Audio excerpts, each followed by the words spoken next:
Mas antes de falar de Dom Vital, e isso é que acho que é o mais interessante da vida desse grande bispo, é tentarmos contextualizar como foi que Dom Vital encontrou tudo, que todo o ambiente cultural, todo o ambiente político. Porque falar de Dom Vital, ele é um pouco mais complexo, porque diferente de outros sacerdotes, de outras figuras católicas importantes, de outros heróis do catolicismo, Dom Vital você consegue estudar ele se você tiver um campo unicamente teológico, você vai conseguir estudar pelos escritos de Dom Vital a teologia, a patrística. Se você quiser estudar o ambiente jurídico, você vai conseguir estudar o processo de Dom Vital. Então, assim, é multifacetado. Estudar Dom Vital é multifacetado. Mas eu também vou advertir, e eu não sei quem for assistir esse vídeo, se ele é católico, se não é, mas vou pedir licença, até mesmo porque algumas vezes nós temos que apresentar os fatos e o catolicismo como ele de fato é e como de fato Dom Vital o defendeu. Da mesma forma, muitas vezes quando nós colocamos uma pessoa, um herói como foi Dom Vital, como centro, como elemento principal da história, da narrativa, acaba confrontando com outras figuras históricas que nós temos no Brasil, outras figuras que foram importantes sim, mas que eram e que foram contrário não a só a pessoa de Dom Vital, mas a própria Igreja Católica. A gente nunca pode esquecer que Dom Vital ele estava fazendo tudo o que estava fazendo por conta de amor total e entrega total à Igreja Católica. Mas, como eu disse, vamos ter que voltar um pouquinho. Né? Vamos voltar, inclusive, para antes de Dom Vital nascer. Né? Um pouco de contexto histórico, né? Isso, nós tivemos uma grande revolução, que foi uma das maiores revoluções que nós tivemos na humanidade. E certamente a revolução mais destrutiva da humanidade, que foi a Revolução Protestante. A Revolução Protestante ela quebrou vários paradigmas e ele desestabilizou vários princípios em que todo o tecido social já estava montado e já estava formulado. Então, a Revolução Protestante ela foi perversa para o ambiente social, para o ambiente político e também para o ambiente cultural. Depois nós vamos fazer um pulo muito grande de 1500 para 1717. 1717, um protestante, Anderson, ele fundou a primeira loja maçônica que existe, que foi na Inglaterra. Essa loja maçônica, quando ela foi criada, ela já vinha com espírito liberal, já vinha com espírito reformista dentro da sua essência, dentro da sua natureza. Aí a gente vai ter que fazer um parênteses. Vou botar um parêntese. Por quê? Quando a gente fala em espírito liberal, hoje, aqui no Brasil, atualmente, é algo que está muito apaixonado, ele está muito enraizado decorrente dos novos lançamentos editoriais, que por um lado foram bons, mas também tiveram um lado ruim, e também por conta de todo o ambiente político que se envolve hoje no Brasil. Mas o contexto do liberalismo em que se desenvolveu essa carreira e essa ideologia da maçonaria é no sentido em que tudo que foi apresentado pela doutrina católica até então, ele retiraria-se essa autoridade da igreja e se colocaria um cunho liberal do homem.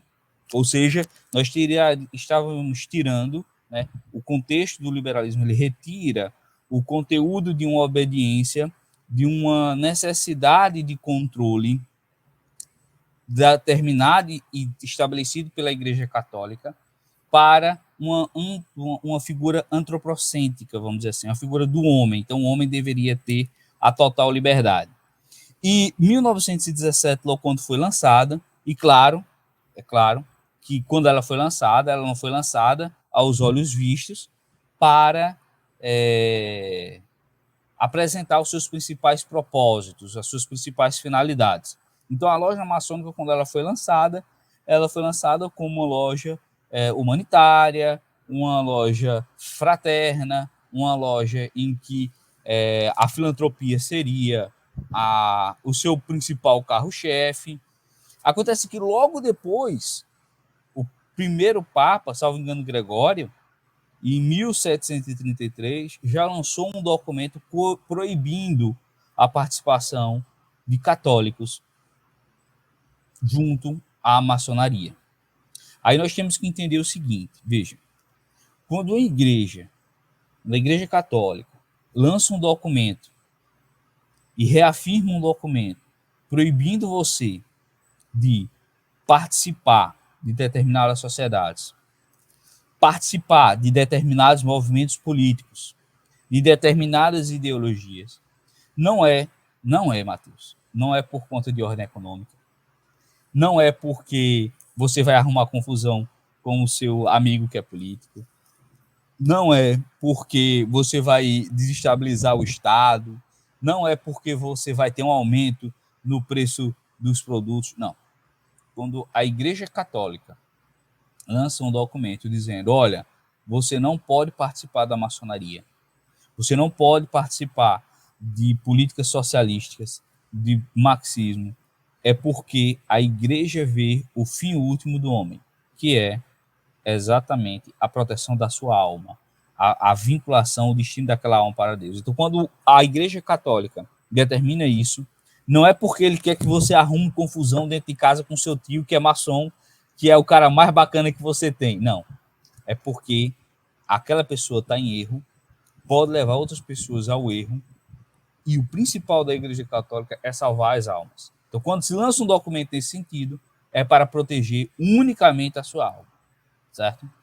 Então, quando teve essa primeira condenação, a maçonaria continuou as suas atividades, continuou a divulgação das suas ideias, dessas ideias que eram e são totalmente contrárias aos princípios básicos do catolicismo.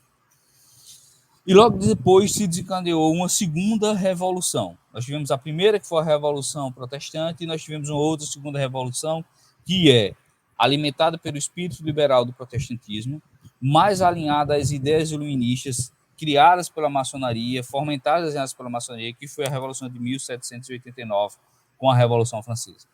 Ali nós tivemos um ápice de intelectuais ou pseudo-intelectuais que tinham como principal objetivo destruir a Igreja Católica e que tinham como principal objetivo criar do que já está pronto, vamos dizer assim, uma nova estrutura hierárquica, uma nova estrutura de tecido social em que a Igreja Católica não poderia participar. A Revolução Francesa, ela teve como plano de fundo a maçonaria e seus ideais. Tanto que, se você observar a tríplice aliança da Revolução Francesa, que é a igualdade, fraternidade e a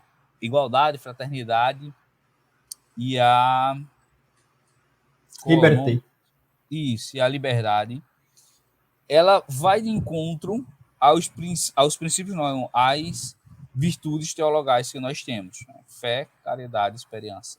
Então, ela é uma contrafação exatamente ao que a Igreja Católica sempre ensinou.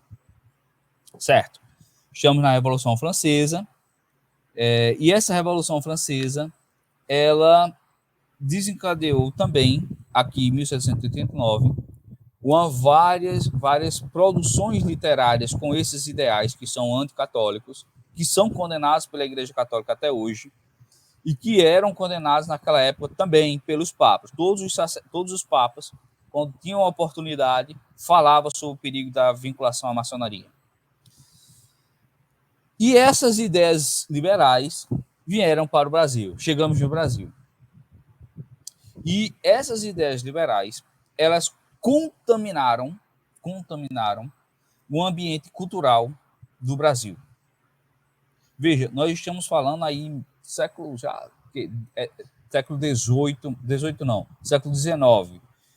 1817, aqui no Brasil, nós tivemos um dos piores sacerdotes que nós tivemos na história do catolicismo brasileiro, dos piores,